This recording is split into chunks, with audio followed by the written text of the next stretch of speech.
नमस्कार विद्यार्थियों, स्वागत करती हूँ आपका PD YouTube channel GK special class में आपका।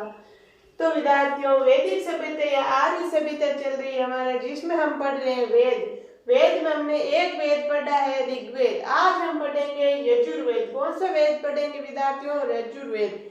यजुर्वेद में एक आपको मैंने सबसे पहले एक सारणी बना के आपको समझाया था, उसी में से मिलजुल के फिर गिर के सवाल आ रहे और आप याद कर लेना, उसको आपके आसान हो जाएगा आगे पढ़ना वेद। तो विद्यार्थियों, क्या है यजुर्वेद? कौन सा है यजुर्वेद का? तो अथर्ववेद। शाखाएं कौन कौन सी है? काटक है, कपिष्ठल है, मैथ्यानी है, तैत्तिरीय है, वार्ष्णेय है। ये क्या है? यजुर्वेद की शाखाएं है विद्यार्थियों। फिर ब्राह्मण ग्रंथ कौन सा है? ब्राह्मण ग्रंथ आपको मैंने सारणी में बताया था। तो यजुर्वेद का ब्राह्मण ग्रंथ कौन सा है? तैत्तिरीय वेद शतपथ। तैत्तिरीय वेद शतपथ क्या है? इसका ब्राह्मण ग्रंथ है। उपवेद यजुर्वेद का उपवेद कौन सा है? धनुर्वेद। धनुर्वेद कौन सा किसका उपवेद है? यजुर्वेद का। विशेषताएं यजुर्वेद की विशेषताएं क्या क्या है, कौन कौन सी है? तो देखो विशेषताएं, ये उत्तर वैदिक काल 1000 ईसा पूर्व से 600 ईसा पूर्व की जानकारी देता है। यानी कि यजुर्वेद है जो उत्तर वैदिक काल 1000 ईसा पूर्व से 600 ईसा पूर्व की जानकारी कौन सा वेद देता है? यजुर्वेद। फिर इसमें यज्ञ क्रियाओं की जानकारी मिलती है, ऐसा माना जाता है यज्ञ क्रियाओं की जानकारी मिलती है। यज्ञ क्रियाएं किसमें होता है? यजुर्वेद में। फिर ये गद्य व पद्य दो भागों में बंटा हुआ है। यजुर्वेद गद्य और पद्य दो भागों में बंटा हुआ है विद्यार्थियों। फिर ये कर्षण यजुर्वेद व शुक्ल यजुर्वेद में बंटा हुआ है। ये कर्षण शुक्ल दो पक्ष होते हैं, आपको पता है, कर्षण पक्ष एक शुक्ल पक्ष। तो कर्षण यजुर्वेद व शुक्ल यजुर्वेद में बंटा हुआ है। तो विद्यार्थियों, ये था हमारा यजुर्वेद। यजुर्वेद को आप इसका स्क्रीनशॉट लो, फिर हम आगे और लिख रहे हैं। चलो मैं बोल रही हूँ, आप लिख लो। यजुर्वेद है ऋग्वेद, अथर्ववेद। फिर शाखाएं कौन कौन सी है? काटक है, कपिष्ठल है, मैथ्यानी है, तैत्तिरीय है, वार्ष्णेय है। ब्राह्मण ग्रंथ कौन सा है यजुर्वेद का? तैत्तिरीय वेद शतपथ। उपवेद कौन कौन सा है? धनुर्वेद। विशेषताएं क्या इसकी? यह उत्तर वैदिक काल 1000 ईसा पूर्व से 600 ईसा पूर्व की जानकारी देता है। इसमें यह क्रियाओं की जानकारी मिलती है। यह गद्य व पद्य दो भागों में बंटा हुआ वेद है।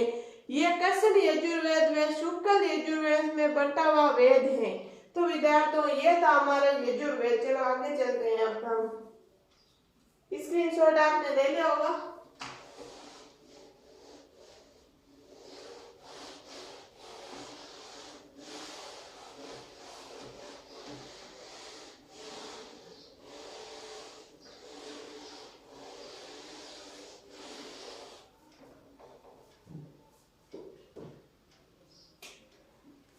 अब हम पढ़ेंगे सामवेद।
विद्यार्थियों अब हम ले रहे हैं सामवेद। कौन सा वेद पढ़ेंगे? सामवेद। सामवेद का ऋतिक वेद है उद्गता।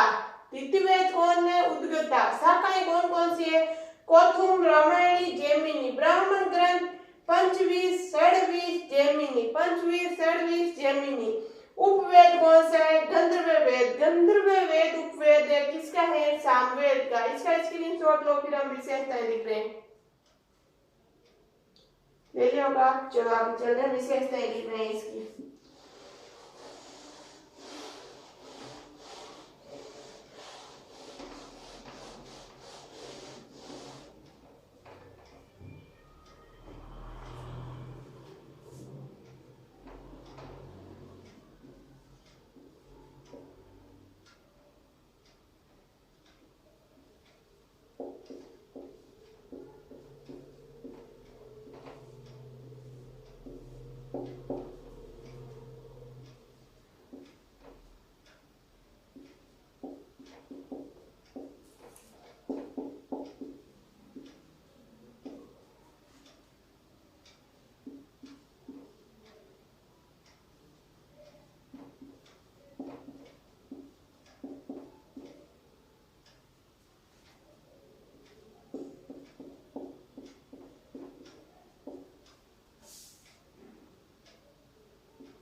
तो विद्यार्थियों सामवेद की विशेषताएं क्या है? यह उत्तर वैदिक काल की जानकारी देता है। सामवेद उत्तर वैदिक काल की जानकारी देता है। यह संगीत की जानकारी देने वाला वेद है। संगीत की जानकारी कौन सा वेद देता है? ऐसे प्रश्न आएगा। संगीत की जानकारी कौन से वेद से मिलती है? तो सामवेद से। फिर क्या है? इसे भारत में संगीत का सबसे प्राचीनतम ग्रंथ माना गया है। भारत में संगीत का सबसे प्राचीनतम ग्रंथ किसको माना गया है? सामवेद को। फिर मैंने नोट्स लिखा है त्रिवेद या वेद त्रय किसे कहते हैं? त्रिवेद या वेद त्रय कौन से वेद को कहते हैं? ऋग्वेद, यजुर्वेद, सामवेद। ऋग्वेद, यजुर्वेद, सामवेद को क्या बोलते हैं? त्रिवेद या वेद त्रय। ये वेरी मोस्ट बात है विद्यार्थियों, जो मैंने नोट्स में लिखा रही हूँ। ऐसे प्रश्न आएगा त्रिवेद कौन सा वेद है? यह त्रिवेद में कौन सा वेद नहीं है? तो ये वेद त्रिवेद या वेद त्रय माने जाते हैं। ऋग्वेद, यजुर्वेद, सामवेद। फिर है नोट्स त्रिवृग। त्रिवृग कौन सा है? धर्म, अर्थ, काम। त्रिवृग कौन सा है? धर्म, अर्थ, काम। ये त्रिवृग होते हैं। विद्यार्थियों इसका स्क्रीनशॉट लो, फिर आगे चल रहे हैं। लिखो विशेषताएं। ये उत्तर वैदिक काल की जानकारी देता है। सेकंड है, यह संगीत की जानकारी देने वाला वेद है। फिर नोट्स है इसी का, इसे भारत में संगीत का सबसे प्राचीनतम ग्रंथ माना जाता है। फिर एक नोट्स है त्रिवेद या वेदत्राय किसे कहते हैं, ऋग्वेद यजुर्वेद सामवेद को त्रिवेद या वेदत्राय बोलते हैं। फिर नोट्स है त्रिवर्ग कौन सा है, धर्म अर्थ काम, ये 3 त्रिवर्ग के विद्यार्थियों। आगे मैं और लिखा रही हूँ आपको नोट्स अभी।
विद्यार्थियों फिर एक नोट है प्रस्तांतरीय। प्रस्तांतरीय किसे बोलते हैं, उपनिषद ब्रह्मसूत्र और गीत। उपनिषद ब्रह्मसूत्र और गीत को क्या बोलते हैं, प्रस्तांतरीय। तो फिर आपके दिमाग में आएगा ये उपगी क्या है, पीछे जो मैंने लिखा है उपगी क्या है, उपगी, जैसे मैं उपगी, उपगी क्या है, तो उ मतलब उपनिषद, वे मतलब ब्रह्मसूत्र और गी मतलब गीत। ये मैंने मेरे मन से शॉर्ट ट्रिक बताई है, आपको अगर अच्छी लगे तो आप लगाना, नहीं लगे तो आपको ऐसे याद है तो मत लगाना। ये इसकी शॉर्ट ट्रिक है। प्रस्तांतरीय किसे बोलते हैं, उपनिषद ब्रह्मसूत्र और गीत को। फिर नोट्स की बात है द्विवेद वर्णन किसे बोलते हैं, द्विवेद वर्णन किसे बोलते हैं, ब्राह्मण क्षत्रिय वैश्य, ये द्विवेद वर्ण है। फिर वार्ता कौन से, कृषि पशुपालन व्यापार वाणिज्य, ये वार्ता है। ये थे विद्यार्थियों नोट्स की बातें, इसका स्क्रीनशॉट लो फिर आगे चल रहे हैं।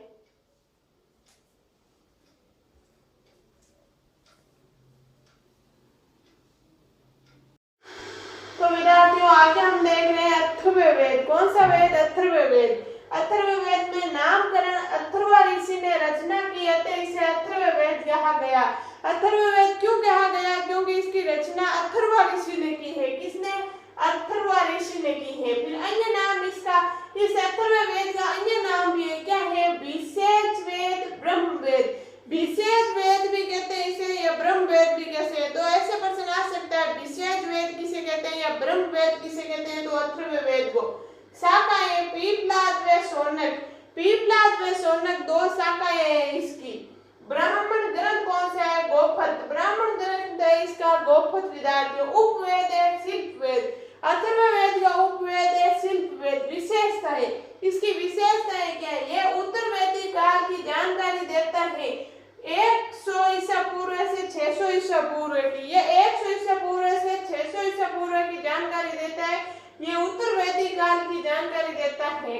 सेकंड विशेषता है इसमें सभा व समिति को प्रजापति की 2 पुत्रियां बताया गया है। इसमें सभा व समिति को प्रजापति की 2 पुत्रियां बताया गया है। फिर इसमें पृथ्वी सूक्त का उल्लेख मिलता है, जिसे वैदिक काल का राष्ट्रीय गीत माना गया है। ऐसे माना जाता है इसमें पृथ्वी सूक्त का उल्लेख मिलता है, पृथ्वी सूक्त का उल्लेख मिलता है, इसीलिए जिसे वैदिक काल का राष्ट्रीय गीत माना गया है। इसमें शल्य चिकित्सा की जानकारी मिलती है। विद्यार्थियों इसमें शल्य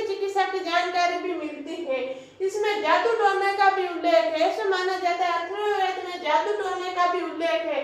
तो इसका स्क्रीनशॉट लो, फिर हम आगे लिख रहे हैं। और चलो मैं बोल रही हूँ, आप लिख लो। नामकरण, अथर्व ऋषि ने रचना की, अतः इसे अथर्ववेद कहा गया है। अन्य नाम विशेष वेद या ब्रह्म वेद, ऋतिवेद, ब्रह्म शाखाएं पीपलाद वेद, सोनक, ब्राह्मण ग्रंथ, गोपथ, उपवेद, शिल्पवेद कहते हैं। विशेषताएं, वन विशेषताएं, ये उत्तर वैदिक काल की जानकारी देता है, 100 ईसा पूर्व से 600 ईसा पूर्व की। सेकंड विशेषता है, इसमें सभा व समिति को प्रजापति की 2 पुत्रियां बताया गया है। थर्ड नंबर विशेषता है, इसमें पृथ्वी सूक्त का उल्लेख मिलता है, जिसे वैदिक काल का राष्ट्रीय गीत माना गया है। इसमें शल्य चिकित्सा की जानकारी मिलती है। इसमें जादू टोने का भी उल्लेख मिलता है। तो यह था विद्यार्थियों हमारे अथर्ववेद। 1-2 विशेषता और बची है, वो लिख लो इसकी।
विद्यार्थियों, लौकिक क्रियाओं की जानकारी देने वाला एकमात्र वेद है। ऐसा प्रश्न आएगा, लौकिक क्रियाओं की जानकारी देने वाला एकमात्र वेद कौन सा है? अथर्ववेद है विद्यार्थियों।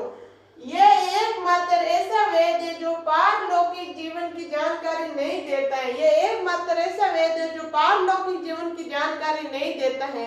कौन सा? अथर्ववेद। तो विद्यार्थियों, ये था हमारे वेद। हमने 4 वेद पढ़े हैं। कौन कौन से? ऋतिवेद, यजुर्वेद, सामवेद, अथर्ववेद। ऋतिवेद, यजुर्वेद, सामवेद, अर्थवेद, ये 4 थे हमारे वेद जो हमने पढ़ लिया। अब हम पढ़ेंगे ब्राह्मण ग्रंथ, वो पढ़ेंगे हम अगली क्लास में। आज के लिए इतना ही विद्यार्थियों। अगर आपको मेरी क्लास अच्छी लगती है तो उसको ज्यादा से ज्यादा शेयर करना, सब्सक्राइब करना बिल्कुल नहीं भूलना, लाइक करना। धन्यवाद।